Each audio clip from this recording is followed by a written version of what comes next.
নেপালী খুঁটিৰ এটা ঘৰৰ ভিতৰত আছোঁ আৰু আপুনি আচৰিত হ'ব যে নেপালী খুঁটিৰ ঘৰৰ ভিতৰত এতিয়াও একাঠু পৰ্যন্ত পলস। আপুনি চাওক, মই এই ঘৰটোৰ ভিতৰলৈ সোমাই আহিলোঁ, এটা কোঠাৰ ভিতৰলৈ, আৰু দেখা পালোঁ একাঠু পলস। এতিয়া আপুনি এই ঘৰটোৰ ভিতৰৰ পৰা আপোনাৰ ওলাবলৈ চিন্তা। এয়া হৈছে নেপালী খুঁটিৰ এই মুহূৰ্তৰ পৰিৱেশ। আপুনি চাওক, দেখা পাইছে, এয়া হৈছে নেপালী খুঁটিত পলস। এতিয়া ঘৰৰ ভিতৰসমূহত এই ধৰণৰ পৰিৱেশ। পানী শুকোৱাৰ লগে লগে এতিয়া নেপালী খুঁটিৰ যিসমূহ ঘৰ আছে ইতিমধ্যে ধ্বংস হৈ যোৱাবোৰ হৈছেই। যিসমূহ দুই এটা ঘৰ পকী ঘৰ থাকি গ'ল, সেই ঘৰসমূহৰ ভিতৰত এনেকুৱা ধৰণে কেৱল পলস আৰু পলস। আপুনি ইয়াৰ পৰা চিন্তা কৰক যে সেই বান কিমান ভয়াৱহ আছিল, সেই বান কিমান এই নেপালী খুঁটিৰ মানুহবোৰৰ বাবে, নাজিৰাৰ মানুহৰ বাবে, শিৱসাগৰৰ মানুহৰ বাবে, চৰাইদেউ মানুহৰ বাবে ভয়ংকৰ আছিল। এই ঘৰসমূহত এতিয়া একো নাই। তেওঁলোকে গোটেই জীৱনটো নতুনকৈ আৰম্ভ কৰিব লাগিব। তেওঁলোকৰ যিসমূহ সামগ্ৰী আছিল সকলো নষ্ট, বানে বহুত উটুৱাই লৈ গ'ল। যি দুই এপদ ইয়াত থাকি গ'ল সকলোবোৰ মাথো নষ্ট হ'ল। টকা পইচা, নথি পত্ৰ, সা সম্পত্তি তেওঁলোকৰ সকলো ধ্বংস হ'ল। আৰু এতিয়া কথাটো হ'ল যে পানী শুকোৱাৰ পাছত তেওঁলোকৰ সন্মুখত এয়া বিপদ আৰু বিপদ। কাৰণ গোটেই ঘৰটোত পলস।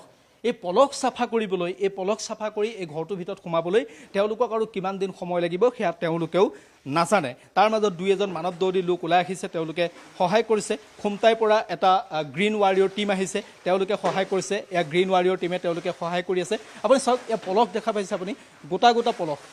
পলসৰ যিটো প্ৰলেপ আছে এই ঘৰটোৰ ভিতৰত, সেই প্ৰলেপটো মই অলপ দেখুৱাম।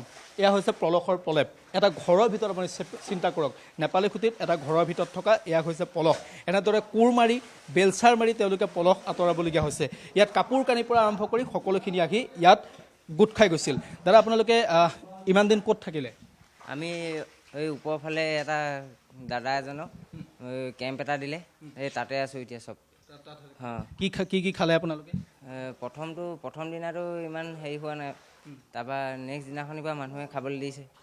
হয়, অঁ, ৰিলিফ আহিছে। এতিয়াতো আপোনালোকক বহুত দিন লাগিব চাগে ঘৰত সোমাবলৈ? হয়, এতিয়া চেষ্টা কৰি আছোঁ যিমান সোনকালে আহিব পাৰোঁ আৰু। তাৰপৰা এতিয়া খালি আকৌ পানীও প্ৰব্লেম হৈ গৈছে। খোৱা পানীটো পূৰা পাইছোঁ, এই বটল চটল পানী দিছে, কিন্তু এতিয়া গা চা ধুবলৈ সেনেকুৱা পানীটো কিন্তু বহুত বেয়া হৈ গ'ল, একদম পূৰা খজুৱতি। অঁ, এতিয়া মাথো চেষ্টা চলিছে ইয়াত, তেওঁলোকে যে কিবাকৈ ঘৰখনৰ ভিতৰত সোমাব পাৰে নেকি। কাৰণ তেওঁলোকে বান শিবিৰত তেওঁলোকে থাকিবলগীয়া হৈছে, নতুবা তেওঁলোকে আন কিবা ওখ স্থানত তেওঁলোকে থাকিবলগীয়া হৈছে। এয়া গ্ৰীণ ৱাৰিয়ৰ, এই টীমটোক আপুনি চেলুট দিব লাগিব। গ্ৰীণ ৱাৰিয়ৰ খুমটাই, এয়া হৈছে গ্ৰীণ ৱাৰিয়ৰ খুমটাই।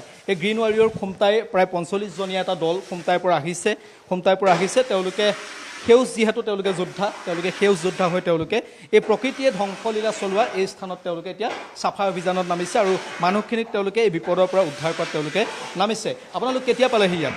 মই ঠিক 1টামান বজাত পাইছোঁ। তাৰপৰা ঘৰৰ পৰা 6টা বজাত ওলাইছোঁ। ওলাই পেলাই মানে অলপ ট্ৰেফিক জামো হৈছে, ৰাস্তাটো বেয়া, সেইকাৰণে অকণমান পলম হৈ গ'ল। কিমান দিন থাকিব এতিয়া ইয়াত? এতিয়া আমি টিমটো আমাৰ ভাগ হৈ আছোঁ। প্ৰতিটোৱে এটা পাৰিলে ঘৰৰ প্ৰতিটো টিমেই প্ৰায় 10টামান ভাগ হৈ আছোঁ। আমি আপোনালোকৰ টিমটো অকণমান কাম দেখাই লওঁ। এয়া গ্ৰীণ ৱাৰিয়ৰ আপুনি দেখা পাইছে। এই ঘৰটোত গ্ৰীণ ৱাৰিয়ৰ টিমৰ তেওঁলোকৰ 4জন তেওঁলোকে নিয়োজিত হৈছে। 4জনে তেওঁলোকে হাতত কোৰ, বেলচাৰ তেওঁলোকে লগত লৈ এই পলস উলিওৱা তেওঁলোকে কাম কৰিছে। অৰ্থাৎ এই বিপদগ্ৰস্ত যিটো পৰিয়াল, বানৰ মাজত ককবকাই থকা যিটো পৰিয়াল, পলসৰ মাজত থকা যিটো পৰিয়াল, এই পৰিয়ালটোক তেওঁলোকে কিঞ্চিতমান তেওঁলোকে সহায় কৰিবলৈ চেষ্টা কৰিছে, যাতে সোনকালে এই পৰিয়ালটোৱে তেওঁলোকে সাহায্য শিবিৰৰ পৰা, বান শিবিৰৰ পৰা বা ওখ স্থানৰ পৰা তেওঁলোকে উভতি আহি এই ঘৰখনত সোমাব পাৰে। কিন্তু যিটো দৃশ্য কেমেৰাত বন্দী হৈছে বা আমি ইয়াত থাকি যিটো অনুধাৱন কৰিছোঁ, ইয়াৰ পৰা অনুধাৱন হৈছে যে এই পৰিয়ালটো অতি সহজতে তেওঁলোকে এই ঘৰখনত প্ৰৱেশ কৰিব নোৱাৰে। এনেকুৱা ৰ'দ তেওঁলোকক 3-4 দিন ৰ'দ তেওঁলোকক প্ৰয়োজন হ'ব। এই পলসখিনি ভালদৰে শুকাব লাগিব, তাৰ পাছতে তেওঁলোকে ঘৰৰ ভিতৰত সোমাব পাৰিব। এয়াই হৈছে নেপালী খুঁটিত এই মুহূৰ্তত দুৰ্যোগ, এই মুহূৰ্তত নেপালী খুঁটিৰ দুৰ্যোগ। আপোনালোক কিমানজন আহিছে দাদা? হয়, আমাৰ প্ৰায় 35-40জন আহিছোঁ আমি খুমটাই সমষ্টিৰ পৰা।